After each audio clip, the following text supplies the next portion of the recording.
que je reproche à Jean-Pierre Nicolas notamment, c'est d'avoir voulu évacuer le masculin et le féminin. C'est-à-dire que pour lui, l'individu est un être neutre, unisexe, qui va relever bien sûr de l'astrologie, et l'astrologie va se substituer aux catégories de sexe.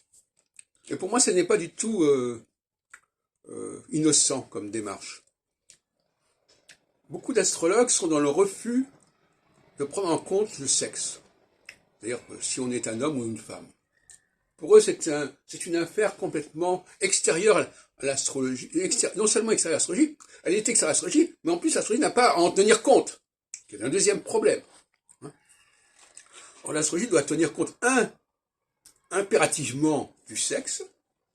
Dans les topiques sensoriels, j'ai montré à quel point les deux sexes correspondaient à des sensibilités sensorielles très différentes et qui sont sous-jacentes, qui sont le socle de toute interprétation individuelle. On peut effectivement dans un deuxième temps se dire, bon voilà, c'est une femme, elle a son déterminisme sensoriel, mais elle a ceci et ceci qui lui est spécifique. Mais là non, on ne détermine pas le point de départ. Le point de départ, c'est l'astrologie.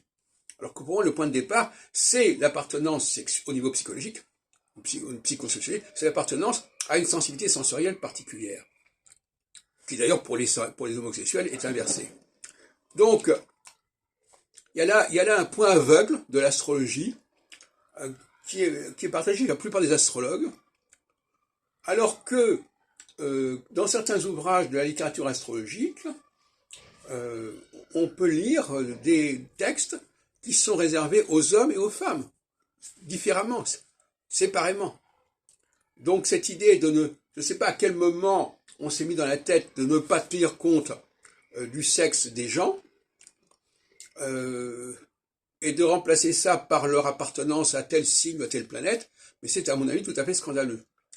Par ailleurs, je voudrais revenir sur les travaux de Michel Gauquelin, en passant, quand il étudie les groupes socio-professionnels,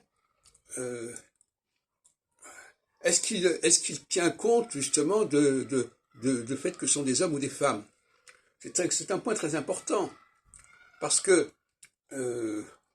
si dans les catégories qu'il étudie, il y a essentiellement des hommes, puisque ce sont des registres de gens connus, de gens qui ont réussi dans leur profession, et on sait quand même que les hommes sont souvent en haut de la profession et les femmes en bas de la profession, que ce soit dans le domaine médical, dans tous les domaines, sauf exception bien entendu, eh bien là il y a une lacune méthodologique. Donc il aurait été bon qu'il nous précisât quels étaient les pourcentages d'hommes et de femmes dans ces échantillons.